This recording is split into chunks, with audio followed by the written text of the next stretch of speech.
So the club that finished 17th twice in a row is now spending like a drunk billionaire in Harrods. We've signed Matthias Fernandes for £85 million.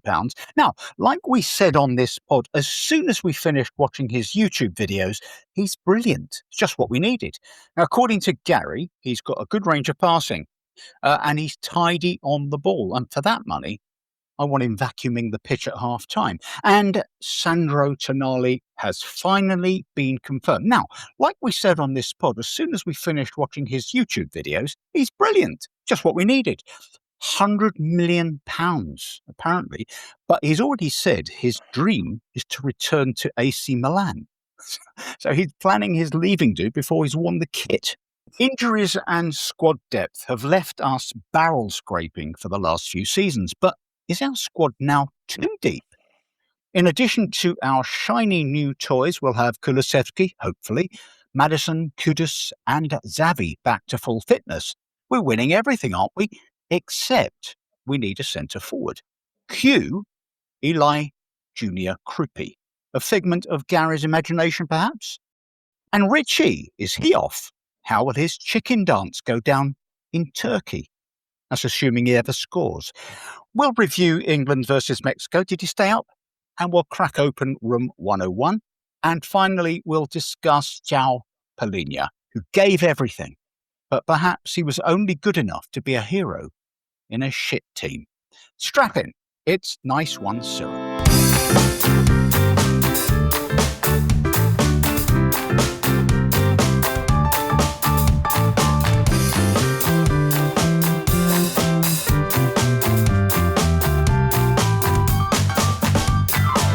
Nice one, Cyril. I'm Simon Lipson, coming to you all the way from boiling Annecy in France. Julie Welch is boiling in Dulwich or somewhere, south. Kev Acott is boiling in Crouch End. And we're delighted to welcome back Stephen Pollard, who isn't boiling, but oi, is he schwitzing. Now then, why don't we start... oh, look at it. I'm all smug. Very smug. That's a bad start. We've made a very bad start. And now then, Matthias Fernandes, we don't know a lot about him, much beyond what we've seen on YouTube videos. But, with those compilations, he does look like a guy we could use. Is he an upgrade on existing injured and non-injured midfield players at Spurs, Stephen? Well, I think, first of all, it's pretty obvious that De Zerbi is getting what he wants. Presumably either it was in his contract or, just the sheer force of his having kept us up. And presumably De Zerbi wants him and wants Tonali too and wants all the players we've been signing. In which case, I have to say, in De Zerbi we trust. I think he's earned the right now to have whoever he wants playing for us. I am absolutely not going to sit here and nitpick over any of our signings when we're spending literally hundreds of millions of pounds. Daydreaming sort of stuff. If we'd signed one of those players or one of any of the players that we've signed, apart from the 2 free transfers, in previous windows, we'd have thought, oh my God, it's amazing. And we're signing all of them and there's more to come. Yeah, it is very refreshing, and it's a sea change, isn't it, Kev? And the latest recruits, Sandro Tonali, we were kind of like kids in a sort of pressed up against the window of a closed toy shop, weren't we, waiting for this announcement? Again, a player. I mean, Steve Perryman was on the podcast a couple of weeks ago, and he's an expert. He knows more than all of us put together, and he said he wasn't all that taken with Tonali, having watched him play for Newcastle. But as Stephen says, I mean, are you happy enough if RDZ wants him? We should just embrace him. I'm with Stephen on this one. I think, there's been lots of sort of griping about he's not worth 100 million. I don't know if anyone's worth 100 million. It doesn't matter. I think there's an effort for whatever good or bad footballing or business reasons, there's an effort on the part of the board to spend money and improve the squad. And there's absolutely no doubt that those two in particular, Fernandes and Tonali, are going to improve the squad. So I'm fine with that. I don't know. I think we just have to wait and see how much they change us I think two good midfield players is going to fundamentally change us with, for all sorts of reasons, a lot of which were about injury rather than anything else. We somehow struggled through without much of a midfield really for the last two seasons, and it feels exciting. I'm particularly pleased about Tonali because it was hard not to have that nagging, oh God, here we go again thing. Yeah, we're definitely going to sign him, and then it doesn't happen, but it has, and I think that's significant. Yeah. So yeah. I think you're right about that. It also sends a message, doesn't it? Here we are getting these two massive deals done, and we mustn't forget Van Hecke. I mean, he cost 52 million, but Julie, we sold supposedly one of the finest young talents in all of Europe and beyond, Vuskovic. Kind of suggests to me that actually he's not all that. I mean, we've had our doubts, haven't we? We've seen him play. We saw him play for Croatia. He looked a bit heavy-footed, a little bit, slow turning. He's a big boy, 19 perhaps. RDZ saw something. I think RDZ knows. I'm going to go along totally with whatever he wants and whoever he doesn't want. I think sort of 2-3 seasons ago, we would have been so excited about, Vuskovic. God, sorry, so many late nights, I can't even speak. Close. You were so close. Yeah, I know. Yeah, a bit of a lump. I hope he does well at Brighton. We are fated never to have him play for us. I don't care because we've got Van Hecke. If that's what RDZ wants, fine. I'm really, really excited about Fernandes. He's young. He is exactly what we want, I think, and exactly what we're missing. I feel a bit jury's still out about Tonali, slightly on Steve Perryman's side because he's such a good judge. But on the other hand, if RDZ wants him, that's fine. He was great his first season at Newcastle. Then things went a bit kind of pear-shaped, what with his suspension and then injury. But he is a really, really good player. Obviously, there's the Italian connection as well. Just give us a striker. I'll even sacrifice Rick to get a striker. That's the ultimate sacrifice, isn't it, Julie? I mean, it's interesting, isn't it, Stephen? We've got the 4 players we've brought in. Senesi's 29, Tonali's 26, Robertson's 32, and who's the other one that's gone out my head? Van Hecke's 26. Yeah, 26. Yeah. So we're left with only Fernandes as a young kid, and it kind of suggests that RDZ is all about the now. He's buying players who will hit the ground running, which begs the question, what happens to Berval, who has indicated he wants to go, but apparently he's not being allowed to go? What happens to Gray? What happens to the great Mikey Moore? Luca Williams-Barnett? So does it suggest that perhaps these kids, they're not part of the RDZ plan?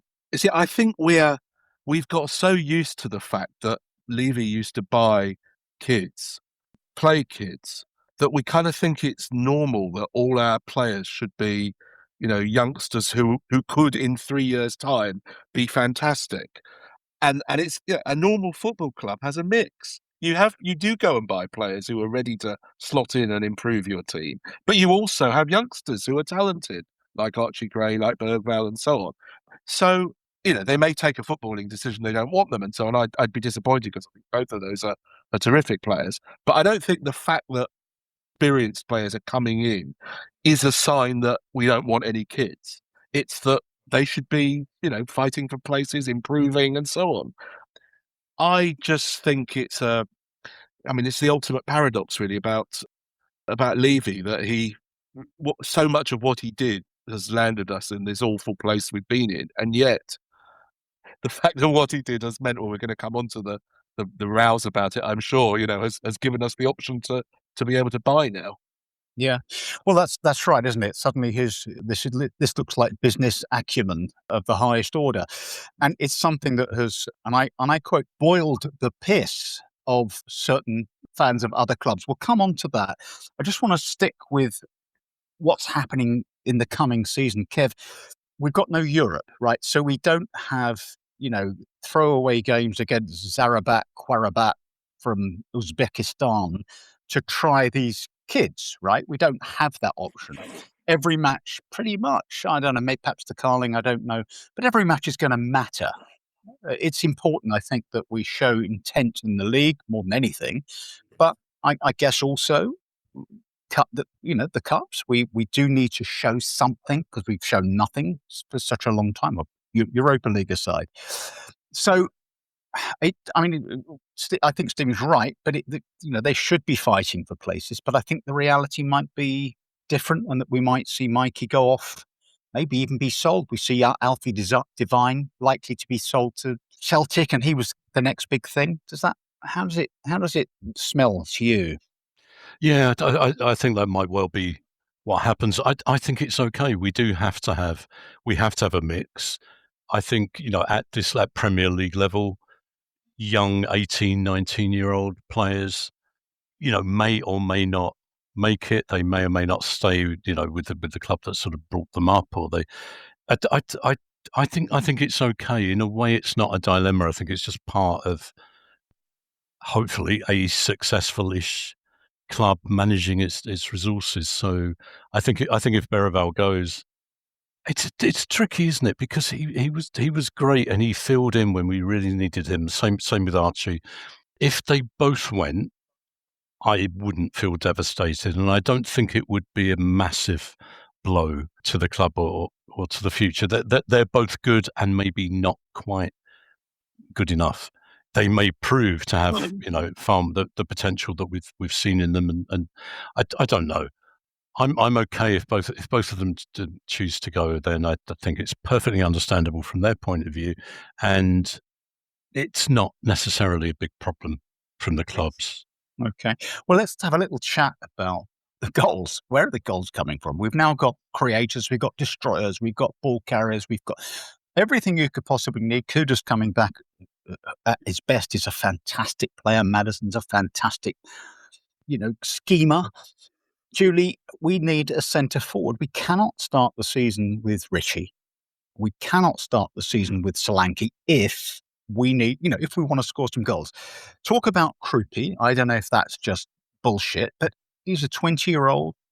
He scored 13 goals in 35 games for Bournemouth. It's good, but is that really the answer to this particular conundrum?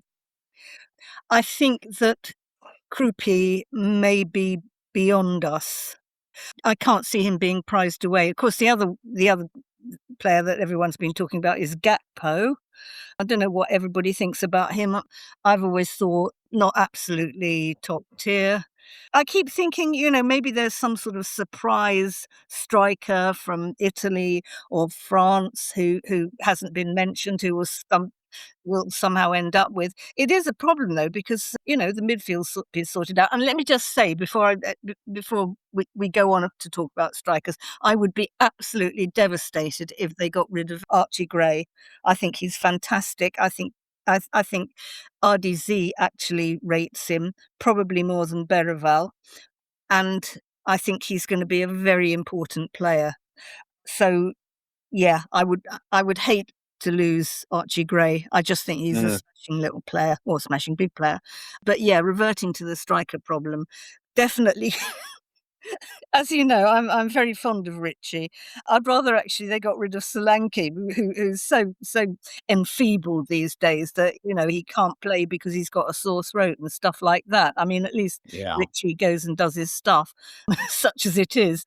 Everybody keeps coming up with Krupi's name, but I just can't see it. I really can't. I would love it. I mean, he's obviously smashing, but yeah, I think I think he's a fantasy.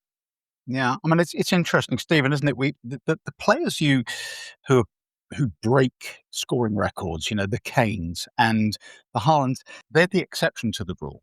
So back in the day, if you go back to the 50s and 60s, you'd have a centre forward who's 20 goals a season, great, 22, fabulous. You'd even take 15. These days, Haaland scores about 40. Harry's scored about 75 goals this season. We're not going to find anyone like that. Lancashire is not that guy. Yeah. I don't think Krupp is that guy. So does it imply that we're going to have to, somehow find goals from elsewhere Yeah, I mean, Arsenal, to mention the horrible name, they don't have one of them either. So it's not like it's impossible to win the league without one of them. Those players are freaks, but it just happens that they're at the same time. I'm less down on Solanke than you all seem to be. I kind of think the guy he had a terrible season with injuries and so on. So, but you remember his first season, I thought he was terrific. I mean, he scored goals. He's fantastic to have in the team when he was off the ball as well. I mean, I just thought I think he's a good player. He's not the greatest player in the Premier League, but I think I'd certainly want to keep him at the very least, as the backup striker. In the last 10 transfer windows, I would never have said this, but I'm sure we're going to end up with someone good, because that's what seems to be happening. Yeah. I mean, I think it's for sure. I mean, I like Solanke as well. I'm with you on that. I think he's skillful. He's quite quick. He's strong. Just doesn't score enough goals. And he bought him off the back of one good season of goal scoring at Bournemouth. Kev, I think he got 19 goals, but he was never going to repeat that. And we had his scorpion kick goal against City last season, which was extraordinary. But he doesn't do that every week. He's not a tap-in merchant. He's not a long-range merchant. He occasionally gets on the end of things, and he's good enough. But goal scoring's an issue. And there are other names now being thrown around. Victor Osimhen is one of those names that comes up every transfer window. I don't know, scoring goals in Turkey, big deal. There are some other names also.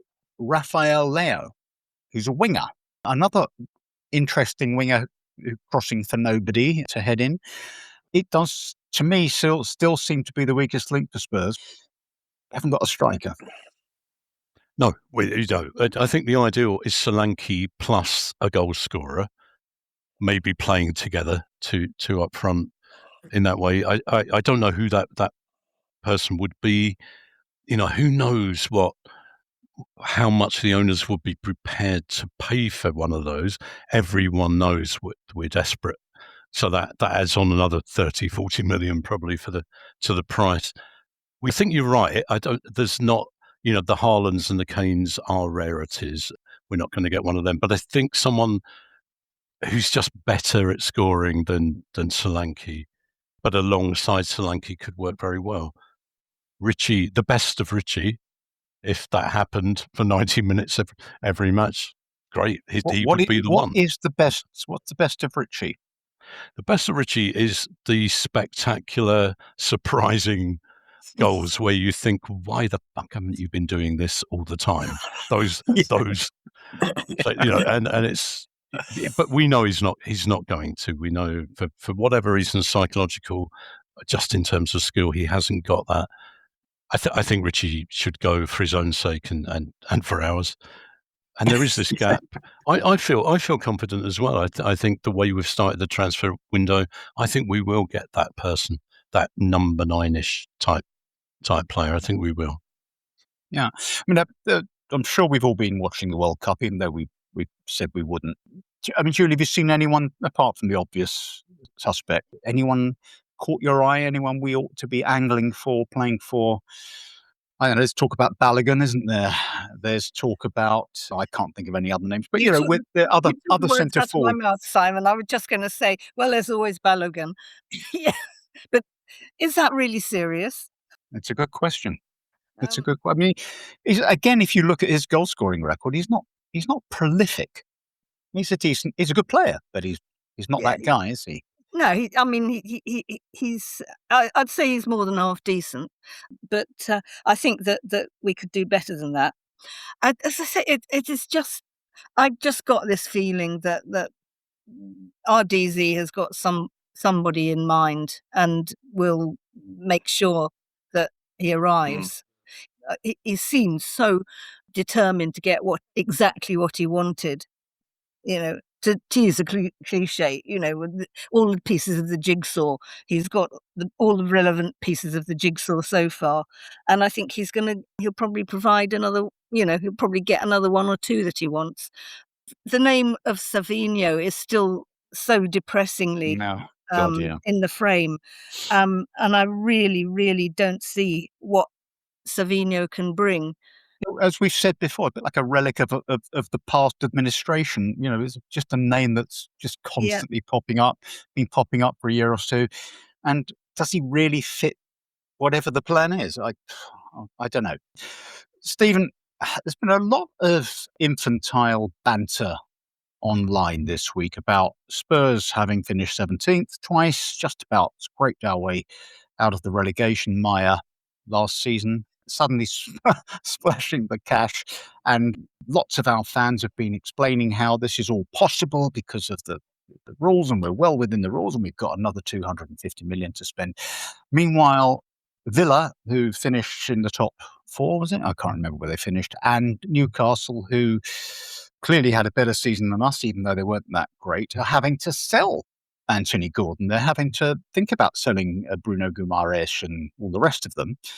And they're very upset about this. Is it? For me, this is just who cares? Why is this an issue? Why do our fans have to keep saying, "Yeah, we're massive, mate"? Who are you? You're just Villa. Who cares about this? Yeah. We go out and spend. It may work. It may not work. I cannot understand this discourse on social media, but I can't understand any discourse on social media, to be honest. But this is of a particular level of puerility I just can't get my head around. I agree, but I have to say I'm quite enjoying it. I mean, I'm not enjoying the Spurs' response, as it were. I'm enjoying seeing the anger and the hate and the kind of like a spluttering rage of other fans that can't believe that we're spending money. It's like, we don't spend money and we're a joke club. We do spend money and we're a joke club. But I'm also, it's quite, I was going to say it's revelatory. It's not revelatory because this has been obvious for a long time, just how stupid so many football pundits are. I mean, the one that's really just can't. You say you can't get your head around social media. I can't get my head around the fact that Adbunlahor actually has a job as a pundit, because he's clearly an utter moron. I mean, he was taken apart. I don't know if you've seen this clip that's been going around of him on Talk Sport, and the host just points out why, because Adbunlahor keeps going, "It's unfair. It's just unfair. It's just wrong. It's just unfair." And the host goes through it piece by piece, why it's not just, these are the rules. And all he can do is, well, it's just unfair. And that, I have to say, I am quite enjoying that. Just seeing how stupid so many people are being exposed. I did tweet this week that it's surprising how far you can get as an amoeba, because I do actually think that he and Jamie O'Hara share a brain cell, and it's just whoever's going to talk shit. But whose turn is it? The other side of that coin is the one who surprised me is Tony Cascarino, who I always thought basically hated us, but he's been. I've seen a few clips of him. Number one, explaining why we can spend the money, but number two, saying how shrewd what we're doing is. You've got Simon Jordan and these other people saying, "No, they don't know the first thing about what they're doing," all the rest of it. And Cascarino, I thought, was actually been quite interesting, explaining why the various players we've signed will fit in what Robert De Zerbi is doing. Yeah, indeed. I mean, we could probably talk about pundits, and you may have something for us in Room 101 later, Stephen, I suspect. Let's move on a little bit. There was a bit of video, Kev, of our friend Kulusevski kicking the ball with his wrong foot, although apparently that's his injured leg. And people speculating, well, yeah, he's trying to prove that he's playing again. But really, what it really proves is that he can't use his right leg as his standing leg for his left foot. I don't know. We've speculated about this before. No one really knows quite what that injury is. I am pessimistic about the possibility of him coming back. I was going to say at all, but I was going to perhaps more generously in any meaningful way in the coming season. What's your sense? That's my sense as well. I'm very pessimistic. I think the things that have sort of slipped out from his camp and from the people looking after him aren't suggesting he's going to be back. To be honest, I think there's a will that he is and a desire that he is, but it's not. I don't think it's going to happen. I hope we're wrong, but no. Whatever the true injury was, it's bad. It's clearly very, very bad. And I know I can't see it. I certainly don't think he's going to be part of the squad really this year. No. I mean, it is all speculation, and I think we're all very good at sort of slagging off other people when they speculate, and here I am speculating with absolutely no evidence. But I don't think so.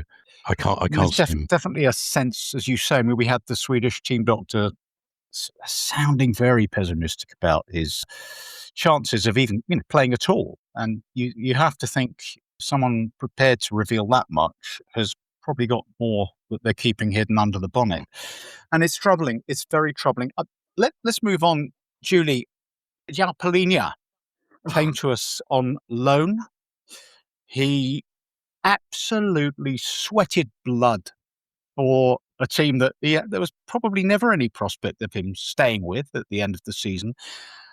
Almost more than anyone. I know there've been other people who we might call heroes, perhaps Kinski towards the end of the season, Archie Gray stepping in, and so on. But this guy who scored key goals against, well, right at the end, Everton, 2 against Wolves, and also he left with a tear-jerking, beautiful message to Spurs fans, which really moved me.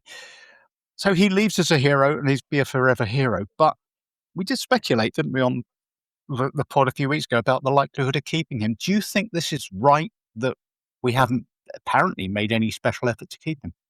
It's hard to say, really. I get the feelings that it was probably RDZ who said, right, bye. Because if RDZ had wanted him to stay, I think there would have been efforts to make him stay. Absolute hero. And I feel really smug because when he arrived, I said, this is the best transfer signing that we've made for a long time. He was great when he played for Fulham. Then he buggered off to play for Bayern. Which was a shame. He came back to play for us. I thought he was a magnificent player. He had all the bollocks. He had steel. He gave the impression that he loved playing for us. The bicycle kicks, great. Fantastic.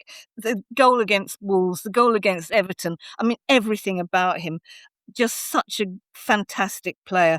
I would have loved him to have played for Spurs for ages and ages. But like I say, I don't think RDZ wanted him to stay, and No, that's it. Doesn't fit the plan. And it's interesting, Stephen. He also, he was baring his chest and kissing the badge and doing all that stuff. And he was one of those players you thought, I believe you. I believe that you believe this. Unlike performative Pedro Porro, who's just a bit of a showman. That tackle, I forget which game it was, where it was a crunchy tackle, and he celebrated as if he'd scored the winning goal in the cup final or something. I mean, he really cared. It was, everything Julie said is just spot on, and as you said, the what a classy guy. I mean, the message that he sent at the end as well. Was just brilliant. I mean, maybe that's the way to do it. Is you come for a year, bugger off, and everyone thinks you're brilliant, rather than have the terrible second season, as it were. Yes, that's so true. And Kev, we say goodbye. It's although on loan at the moment, but it looks as though it's going to be permanent to Radu Dragusin. How much are you going to miss him? Not a huge amount, to be honest. I think. I mean, he had a few games where he was sound. I think it was on the whole a sound defender with a couple of bad mistakes lurking every game. He seemed committed. He seemed like he wanted to give his best whenever he played, which is great. But no. I'm happy that he goes again. I think it's best for him, and it's best for us. And we've got a decent lineup of defenders. And I think that every time we're talking about the squad actually for next season, I keep thinking, but what about the inevitable injuries? How much depth do we need to? But I shouldn't say this, but we cannot have as bad a time next season, surely, with injuries as we had last. And assuming that's the case, then I'm fine with the sort of those more peripheral players like Dragusin, I think. they can go. That's fine. I'm sure that I'm sure Romero will go, but I do like the fact that as of now we have both the Argentinian and the Dutch defence duos, as it were. I mean, I just think we just choose which one to have. Plus, everyone forgets poor old Danso, who's who I think is a really good, solid player. He's what Dragusin should have been. We've got Danso as well, and we've got Senesi. It's terrific. It's an interesting thought. I think. Go on. It's just Dragusin just seems like part of the past. It's just something which is now gone. He doesn't really belong anymore. It's a shame, but he just hasn't left a footprint, really, has he? Just this sort of plasma in defence when things got tough. He was all right, wasn't he? Nice. So, Cameron, I think he kept getting lumbered on the left-hand side of the centre-back partnership, and he had no left foot. It's a problem. Didn't do him any favours. He actually came in, Kev, didn't he? I can't remember which game it was, and he played it kind of almost right back. I thought he looked all right, but clearly not the ball-playing, constructive, through-the-lines passing genius that we hope Van Hecke and Senesi are. Yeah, agreed. I think very few people will again use the words genius and Dragusin in the same sentence. So, yeah, it sounds like there could be an anagram there. Dragusin genius. No, it doesn't quite work, or it might work. Anyway, let's move on a little bit. I just wanted to whip through some stupid tweets here. This is, oh God, this made me wince. De Zerbi is a massive factor in driving these signings, but don't forget that fella that was chasing Viv Lewis around the corporate box. Man is a legend and played his part. Now, we remember this yob chasing Viv Lewis all around the place, and he seemed to, Stephen, kind of acquire hero status amongst other yobs, I can only surmise. But isn't it depressing? I don't think this was a tongue-in-cheek tweet. Isn't it depressing that people are thinking that had any bearing, and that should have any bearing on, corporate club decision-making? As my old history teacher would say when somebody came up with some stupid comment in class, I don't think we need to detain ourselves for that long, considering at this point. I mean, there's an idiot who behaved like an idiot. Well, yes. Yeah, absolutely. Here's another tweet. Dan Burn made 8 defensive contributions against Mexico after coming on late as a sub, but he's used to playing at altitude. Now, that's a clever one. I like it. It's all right. Then we've got this one. I'm not Jordan Henderson's greatest fan. Jordan Henderson versus Mexico. 0 minutes, 1 yellow card, stretch it off. Which I just think sums up his career, really. Just a waste of space. And he's going to use up time in the medical room that should be used for actual footballers. I love how you can not play in a game and get booked and have an injury. we shouldn't mock. And actually, if you see that piece of film when his arm, breaks in half, and it is horrendous. It's very grim indeed. So why are you grinning all over your face? I can't help myself. It's Jordan Henderson. Come on. This is a man, as I said the other week, he's played in 7 major tournaments for England. That's like me playing in 7 Wimbledons. How did it happen? How did it happen? Here's another one. The first 2 England goals showed that Kane is the best striker in the world now. The selflessness that he displayed enabled Bellingham to score 2 goals. It's tragic that he wasted his best years in a good-for-nothing club like Tottenham. Kev, I'm going to see if you can guess who that tweeter supports. Would it be our South London friends? I'm guessing. Yeah, one of the things that I've noticed over the last couple of weeks, because I seem to have more than my fair share of contact with supporters of our South London friends, is a really begrudging acceptance, but an acceptance that Kane is bloody good, and it's come very, very late. But I think that's coming, and it's not just Arsenal fans. I think it's always felt that he's been diminished in a way that he's seen, that people have never seen him as he is. Yeah, and there's been a couple of comments, of course, that somehow it's going to Bayern that's made him into a great player, and it probably has given him just that extra few percent. But we know what he was like before. Yeah. Both for Tottenham and for England. So, but I think there's been a shift. I think he's accepted much more now. His true talent is accepted, which is great. I think you're right. But what scares me a little bit is, if we get to the semi-final and he misses good chance and we go out, just be back to our fucking Kane. He can't play in the big games. There's a bloke who scored, I don't know, 14 goals in 15 World Cup finals matches or something crackers like that. And yet, I don't know, in some people's minds, he's the guy who bottles it. He didn't do much in finals for us. I always thought there were, kind of extenuating circumstances for all of those. But there we are. Moving on. Now, why don't we'll have a chat about the England-Mexico game. There are certain aspects of that with a sort of a Spursy flavour that we'll come on to. But first of all, let's have a little delve into room 101. Stephen. Well, I was going to say Sam Matterface, but I've realised you can't really say Sam Matterface without having Lee Dixon as well. I mean, they are just the worst combination of commentator and pundit. It's possible. Lee Dixon always sounds as though he really would he'd rather he was in Asda doing the shopping than what he's doing. And Matterface Matterface is just unbearable. There was a clip of one of the early games of Dixon and Matterface doing the commentary, and you could see all his similes and his metaphors and his phraseology all written out, scripted, and it's so forced, and I can't bear it. I really cannot bear it, and it's anyway. I'd put both of them. It's not a cheat. I'd have two of them going in room 101. Yeah, I don't know if you remember way back. I'm probably going back to the 60s. So it might have been Sports Night with Coleman or something.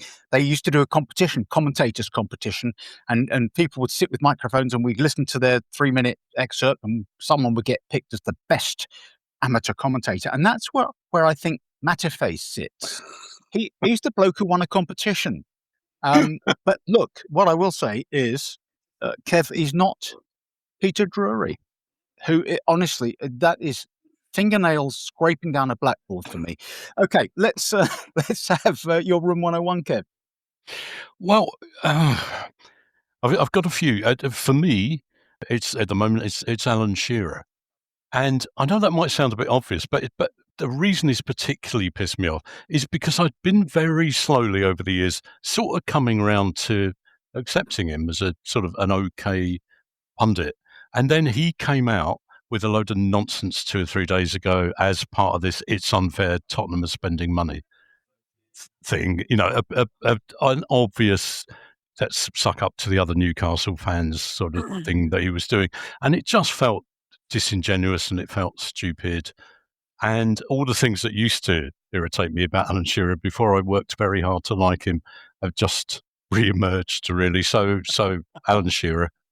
Yeah, but also, I mean, talk about the hypocrisy of the man. This is the guy who went to Blackburn for a fortune. The club was bankrupted, and then he buggered off after that. Yes. Right. Well, Shearer is in there. I think you could stick him in there regardless of all that, and because he's so dull. He's just painfully dull. Julie, what have you got? Well, it really pains me to say this, but I'm going to put Poch in room 101. No! The only thing that would save him from being Trump's lackey is if he leaves Balogun on the bench when they play Belgium. That's all I'm going to say. No, it's not all I'm going to say, actually, because I really don't like his hair. It makes him look rich. And he's just, I don't know. No, I'm so disappointed in him. He's not the man that he was when he was our manager. I feel that he's sort of colluding in a way in the great corruption of this World Cup. I just can't live with it. I really can't. He's in room 101 for me. Feet of clay pot. Yeah, Yeah. absolute feet of clay. He's just a fat Argentinian. You you called him something else on our No, I WhatsApp can't. group I'm today. going to say that. I told you I was never going to say it on the pod. Unladylike. All right. Well, it was fat Argentinian something else. So I'll leave our listeners to imagine. There was a bit of film of Trump, was it? I don't know, probably today, going on about, I know that about sports. I know sports. This doesn't know about fucking anything. What are you talking about? But he had a word with the obsequious, genuflecting prick Infantino, and that's why a player gets off a red card. It is so disgusting and so corrupt. But that's not my room 101. I mean, Trump went into my room 101 and I locked the door and I welded it shut. But all the good that's done me. I've got a couple of things. One was I just the heat. Fuck the heat. But that's by the by. Players going down. Just going down all the time. You often see this when they're facing their own goal and they're trying to shield the ball. They just wait for a touch and they're down, and refs give it. Why do refs give it every time? And why do the players get up so close? Don't give people that opportunity to go down. It's infuriating me, and it seems to be absolutely rife at this World Cup. But actually, slightly more seriously, I've read several tweets today about a German manager picking a team with only 5 Englishmen in. I don't know whether you've seen these tweets. Racist to their boots. It is so disgusting. Talking about, the black players coming from Ghana and they could have represented Nigeria and blah, blah, but they're not really English. And I think it just is nauseating. And honestly, I mean, yes, all right, the blocking is almost too good for these people, but I'm going to stick them in room 101. All that it just made me think about I used to know one or two of the old hooligans in the old days. And something came up about John Barnes. And I remember having a conversation with a few of these, and these were Tottenham fans, saying they didn't count John Barnes' goals for England. Yeah. And it did really feel like we'd sort of moved on beyond that kind of shit. But I don't think we have. So no, it's so depressing. Can I just add somebody else or something else into room 101 while I remember it? Yep, of course. I mean, it's hardly necessary, but Neymar. I mean, he's always been a twat. Yes, he has. But yeah, he was extra twatty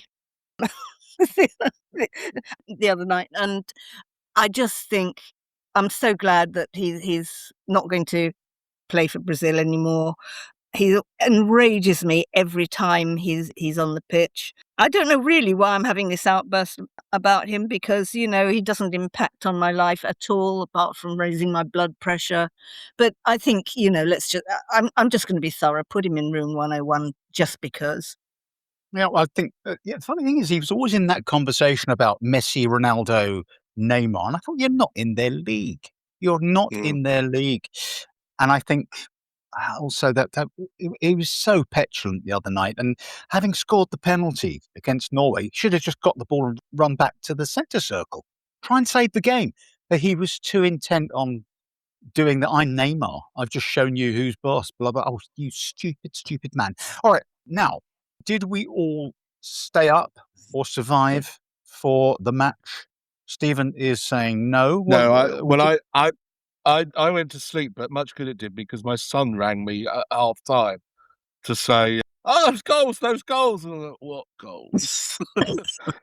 So I was awake after that. And and then I watched the run through at 7:10, knowing the result. Yeah. So, yeah. Kev, you survived? Yeah, survived. I stayed. I actually fell asleep about 1, and then woke up on sort of just on my own about 5 to 2, and it took me about 20-25 minutes to just become fully conscious, really. I watched it, and then I started work at 6 something this morning, and I don't mind, and I never predicted that. I thought what was going to happen was, everyone's, shall I stay up, shan't I stay up, and those who did were going to inevitably be disappointed. Because that's, what England stroke Tottenham do to you. But Yeah. it was great. It was great. It just really made me feel positive about football. Yeah, which is quite indeed. rare. Well, it is very rare. Julie, did you survive or did you catch up later? Half and half, because I watched Haaland and Norway. I thought, well, I'll just have a little doze, and that sort of went on for a while.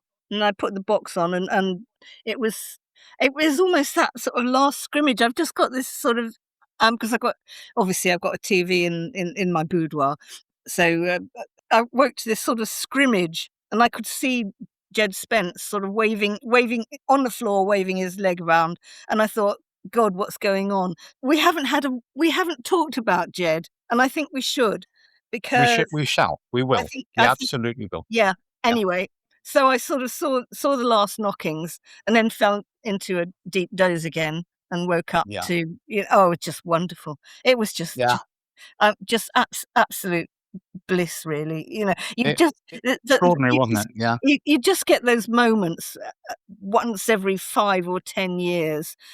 The last blissful moment for me was the night we won the Europa League. That was a moment of absolute bliss, standing outside the Tottenham Stadium. We'd watched it on the screens. That was just, heavenly. So there was a different kind of bliss when Palhinha saved us from relegation, basically.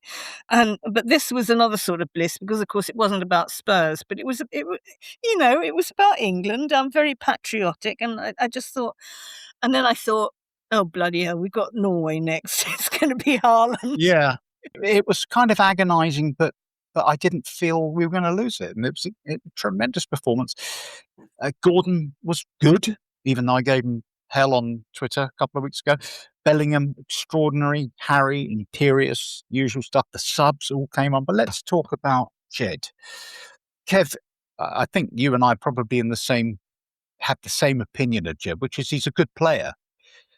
But if there is talk about him leaving Spurs, and that RDZ doesn't fancy him, and we might get 50 million for him, etc. I think he has stood up at this World Cup. I know he's taken some shit from some commentators. I think he stood up, and he was brilliant when he came on. I know it was a cameo, 15, 20 minutes or something, against Mexico. I think we'd be mad to sell him. I think this is the making of him. This is where he grows up and becomes the player that he's always threatened to become. I don't know. Where do you stand on that? Yeah, I agree. I feel like I shifted a little bit last night watching that, that sort of fairly brief appearance. And you have to wonder how much of it's about Tuchel, how much of it's about managing someone who's obviously a bit of a tricky character, and probably finds himself a bit of a tricky character in a way. And I think he's been managed well by Tuchel.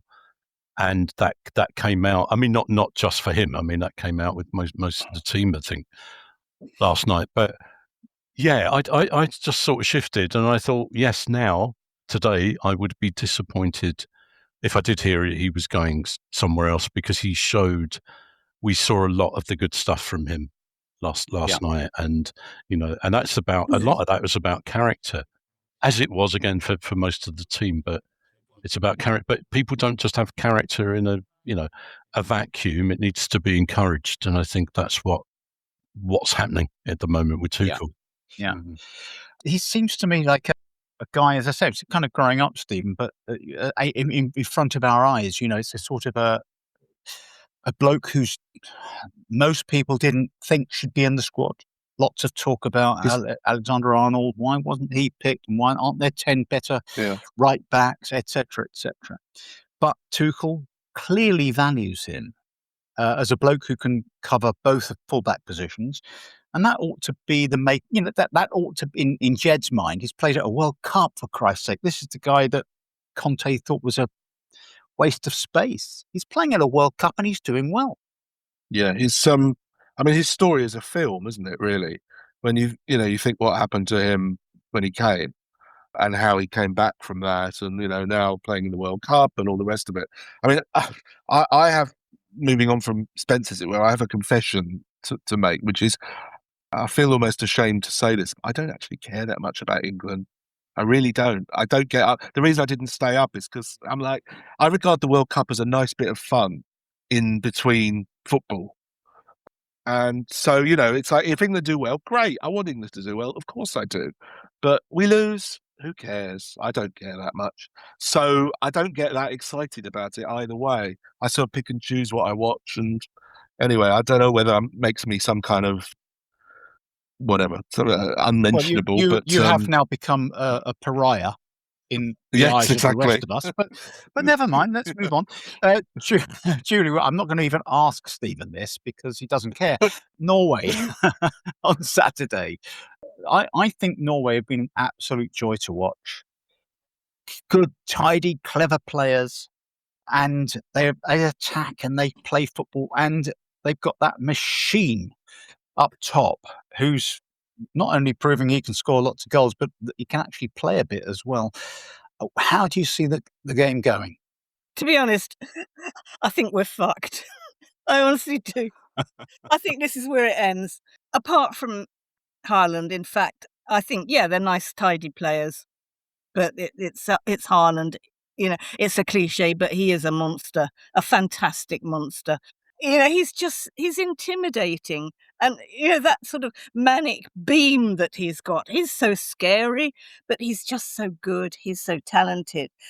I wouldn't say it's quite a one-man team. They've got the man from South London as well, it hurts me to say, but he is quite good. But they would be nothing without Erling Braut Haaland. They really wouldn't. But that at the end of that match, when he got the drum out, he was beating the drum, and I thought, oh God, that is scary. I mean, the Vikings are coming. They're going to pillage the villages and rape all the women. I mean, it's like when he. I mean, he is a real Viking. That guy. Our defence just is not up to dealing with a player like that. So he is a massive handful. I'm wondering whether they'll bring Dan Burn in, try and monster him, if that's even possible. Kev, I thought that the standout player last night for Norway was Oscar Bob, who came on, and I was just saying Oscar Bob. I've said it, and I'm going to say it again, Oscar Bob. But what is your prediction for this match on Saturday? Just before I do that, can I just say about Dan Burns' header? I don't know if you saw Dan Burns' header, which somehow got the ball into the Norwegian half. I thought it went to the moon. It was ridiculous. Possible. Yeah. No. So I think I'm with you. If you're going to put anyone up against Haaland, let's go for him. My prediction, I don't know. I don't feel as pessimistic as Julie. It may be that was the match where everything sort of clicked and the best of all our players came out because of circumstance. I don't know. Bellingham was excellent. Pickford was just brilliant as well. Brilliant. Brilliant. Someone I follow on Twitter actually said Djed Spence was man of the match, which may have been a slight. It's a stretch. It's a stretch.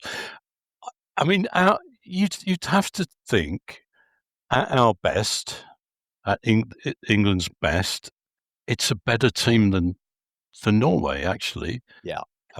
Apart from you know who. Well, we've got the other who, of course. So I'd back Harry against Haaland any day. So, well, look, it all remains to be seen. I'm not going to ask Stephen for his prediction for obvious reasons. He doesn't care. So I would like to say I do want England to win. Oh, you can't rescue that now. It's too late. We see you, Pollard. All right, look, thank you, Stephen, for joining us today in your air-conditioned palace. And Kev Acott, thank you. And we're not seeing you for a couple of weeks, Kev. You're being given some time off. Is that what we're calling it? I'm in Norway, in fact. In Norway. And Julie, thank you as well. And you can follow us on Twitter at Nice1CyrilPod. We've got a website, www.nice1cyrilpodcast.co.uk.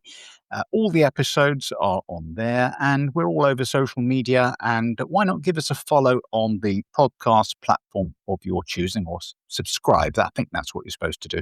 And you'll never miss an episode. Thank you, as ever, for joining us. Hope you've enjoyed this week's pod, and we'll be back next week. Come on, you Spurs!